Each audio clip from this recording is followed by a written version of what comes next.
Alright everyone, today I got some big news and some sad news also. I've decided to quit drifting with my JZX because last time, if you remember, I crashed the car a few times. Yeah, fortunately I only broke the bumper, which is fixable. Whatever.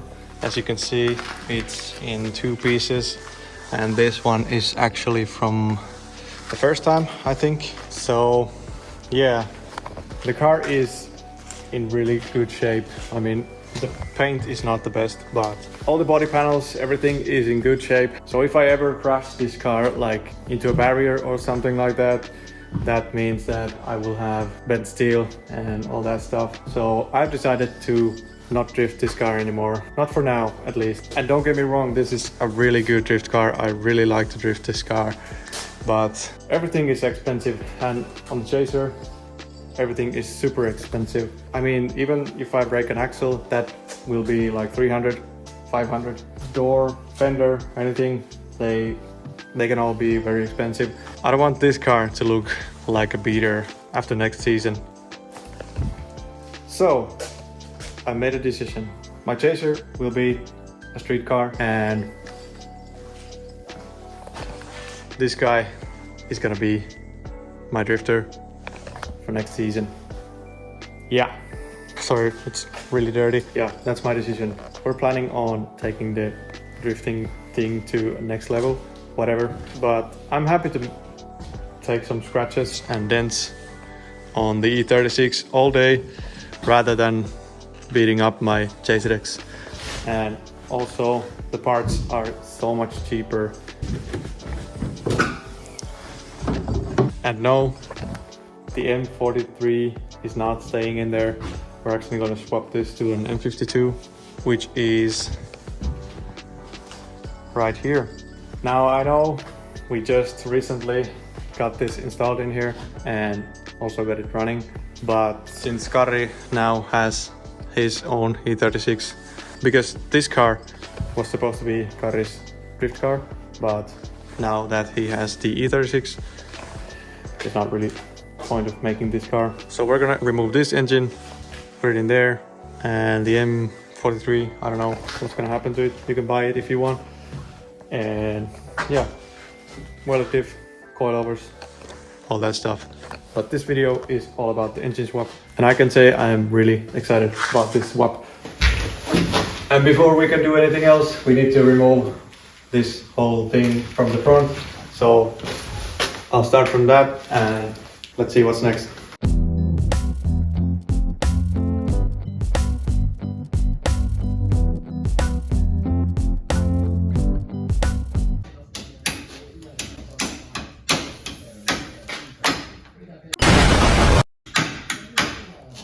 Ei siellä mitään. Ei siellä vissiin mitään.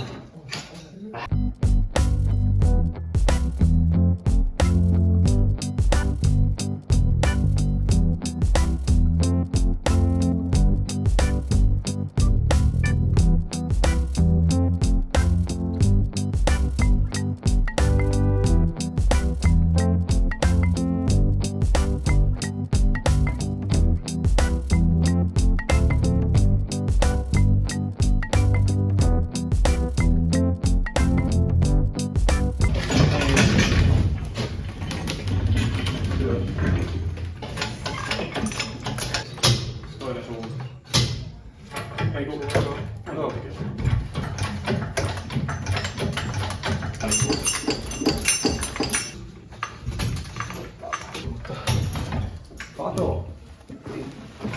Joo, tuli ohi. Joo, tässä nostetaan. Ei se laatikon ainakaan pitää siinä näin kulmassa. Onko varma, ettei siellä ole vielä jotakin? Siellä on joku kiinni vielä. Täällä on joku startinjohto. Oh.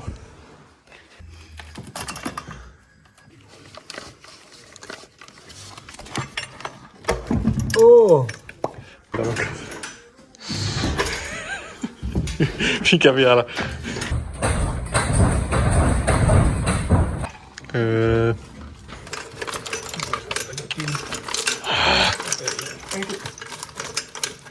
Noin. Suoristaisi. Tos sitten irti.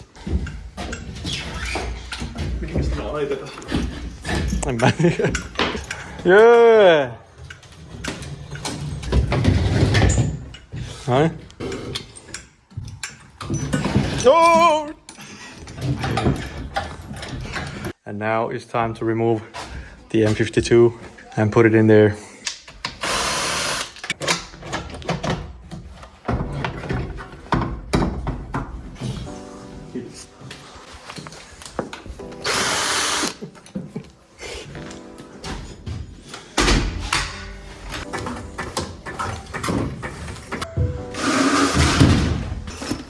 Joo. Paitsi että... Otitko sen 200? Olisiko se pitänyt? Tuo on ihan mieleen tossa, että sen varmaan voisi ottaa. Jeps.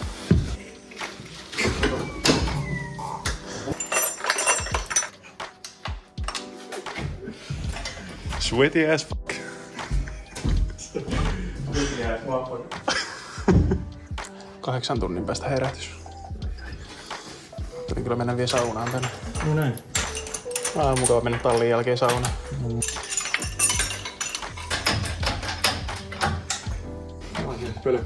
Oh. Tuotakin on etsinyt monta kertaa.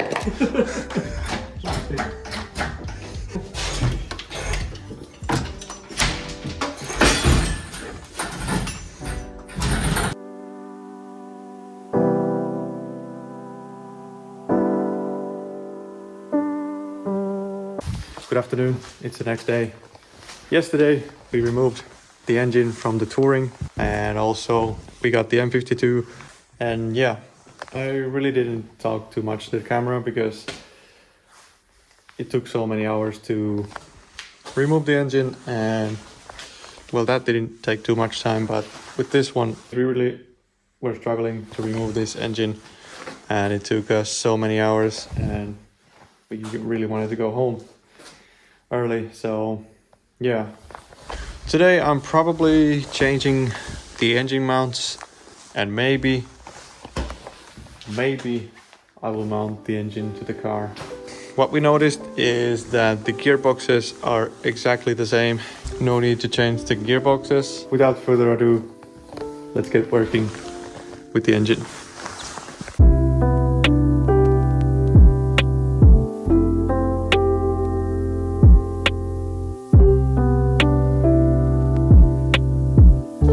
Now the E36 engine mounts.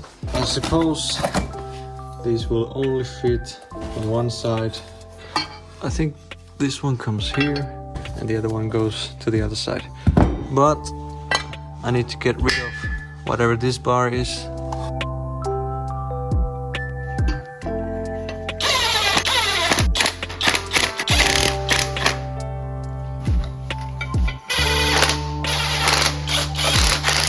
Okay, the engine mounts are in and now is the time to test fit the engine.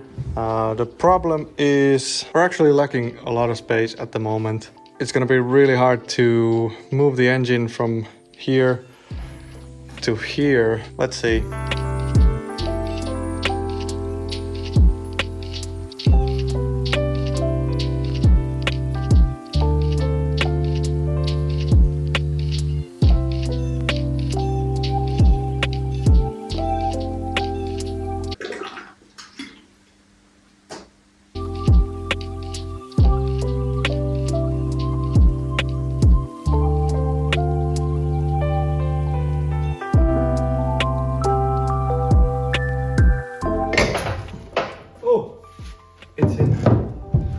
Engine is in, finally. It was so tight in there. The oil pan was hitting the steering column, but I was somehow able to go over it. Because the oil pan was my number one concern, that it wouldn't fit with the E39 oil pan, but it does fit. Finally it's in there. Okay, so there's one more thing I want to do before taking the engine out. So I want to make the wiring. I want to find out every wire that I need in order for this engine to run in this car. So I'm gonna find out which wires I'm gonna use. Maybe start the engine before taking it out again, because this engine needs a little refreshment. Water pump, thermostat, gaskets, all that stuff. Before removing the engine, I just want to check that I can make everything work. Let's do that. And yeah, let's see. Okay, first of all, I needed to locate this connector. So the connector is, I believe it's X20, and we need to use these wires and connect them with the M52 connector, which is this one. And I already know which one is which, so I don't need to find out these anymore.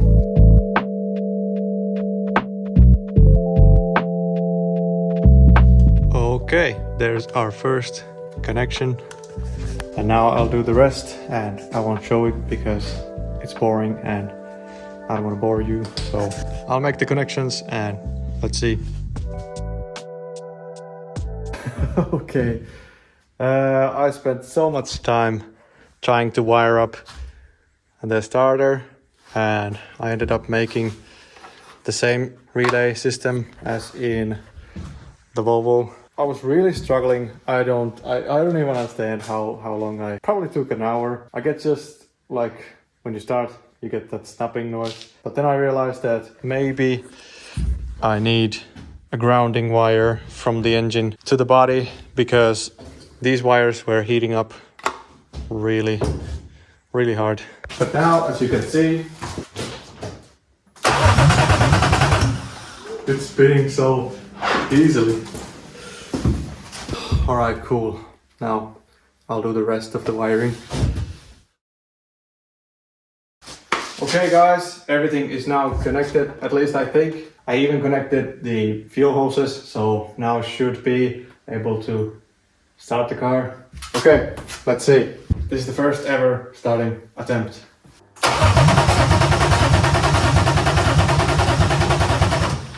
I don't think we're getting fuel. I think we need this thing to...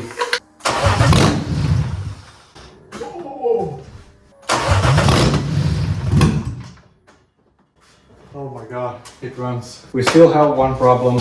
The fuel pump only runs when I turn the key, but not when I'm starting. Okay, in the guide it says you should connect the 7th pin, which is the fuel pump.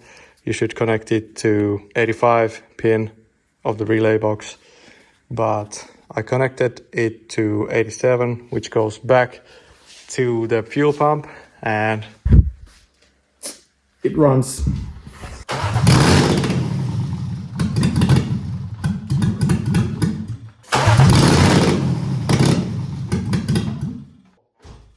It still has the same problem than with the Volvo. I mean, it runs, but it doesn't run for a very long time. I mean, it could be a faulty sensor, just an intake leak, I don't know. But it runs. It finally runs. It took me a while, but it finally runs. And now I will take it out and start rebuilding it. I'm not doing a complete rebuild. I'm just gonna change some parts that... I mean, this engine has been sitting for maybe 3 years, more or less. So there are some parts I want to change before I start driving the car.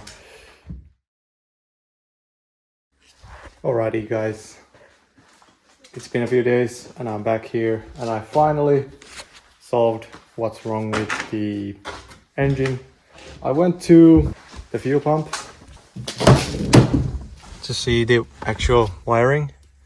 So I found out this green and purple wire, and I checked that this wire is for the fuel pump relay, and it seems that I cannot hardwire this one to be always on. But then I found out the same wire in here, as you can see, it's purple and green, and I wired it directly to the fuel pump wire from the engine's harness. So now it works finally, and it runs really smoothly. But I have a really bad idle. I don't know why. Yeah, take a listen.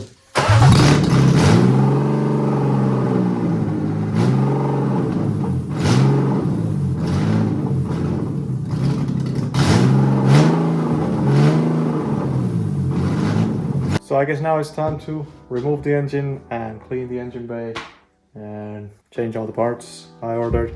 So yeah, I still need to find myself a power steering pump.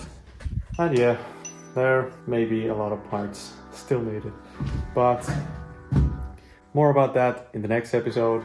Thanks for watching, and I'll see you in the next one.